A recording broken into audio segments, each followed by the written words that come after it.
तनिषा एक 9 साल की प्यारी, नटखट लेकिन बेहद जिज्ञासु लड़की थी। वह हर चीज को गहराई से समझना चाहती थी। उसकी दादी, जिन्हें वह प्यार से दादी माँ कहती थी, उसके साथ बहुत ही खास रिश्ता रखती थी।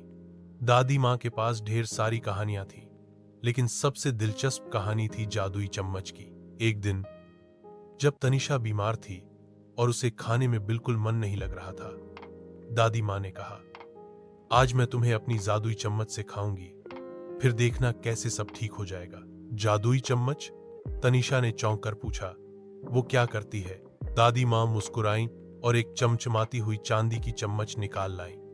उसमें नक्काशीदार फूल बने हुए थे और उसका हैंडल थोड़ी सी नीली रोशनी में चमक रहा था। ये चम्मच मेरी नानी माँ ने मुझे दी थी, दादी माँ ने धीरे से कहा। ये उस इंसान के मन की बात समझ जाती है और वैसा ही स्वाद बना देती है। तनिषा को हैरानी हुई, लेकिन जब दादी माँ ने उस चम्मच से खीर का पहला कौर उसके मुंह में डाला तो वह बोल पड़ी, ये तो मेरे जैसे पसंद की केसर वाली खीर है। आपने डाली ही नहीं थी ना? दादी माँ मुस्कुराईं, मैंने नहीं डाली, लेकिन चम्मच ने तुम्हारे मन की बात सुन ली।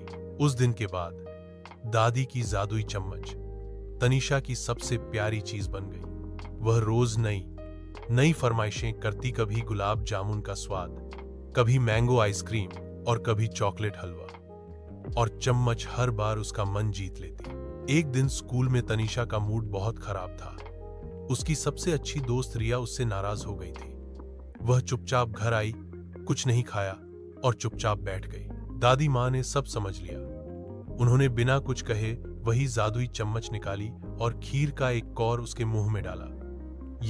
ये तो मेरी और रिया की फेवरेट चॉकलेट पुडिंग का स्वाद है। तनिषा चौंकी। दादी माँ ने कहा, कभी कभी जादू सिर्फ स्वाद नहीं देता, दिल का हाल भी समझता है। तुम उसे माफ कर दो। दोस्ती सबसे बड़ी मिठाई है। तनिषा ने उसी वक्त रिया को फोन किया। दोनों ने बात की, हंसी और फिर दोस्त बन गई। समय बीतता गया, तनिषा बड़ी होती गई, लेकिन दादी माँ और उनकी चम्मच की यादें उसके साथ थीं। कुछ वर्षों बाद जब दादी माँ स्वर्ग सिधार गईं, तनिषा को उनकी अलमारी में वही चांदी की जादुई चम्मच मिली, जिस पर अब उसका नाम खुदा था, तनिषा की जादुई चम्मच। अब वह खुद रसोई में नई चीजें बनाती थी, लेकिन जब भी कोई उदास होता, वह दादी माँ की तरह वह चम्मच निकालती और कहती, ये चम्मच तुम्हारे मन की बात जानती है, बस एक कौर लो, फिर देखो जादू। सीख। इस कहानी से हमें यह सीखने को मिलता है कि जादू केवल चम्मच में नहीं था, बल्कि उस प्यार में था जो दादी माँ ने तनिषा को दिया। और यह प्यार पीढ़ी दर पीढ़ी आगे बढ़ता है, एक कहानी, एक चम्मच और एक मुस्कान के जरिए।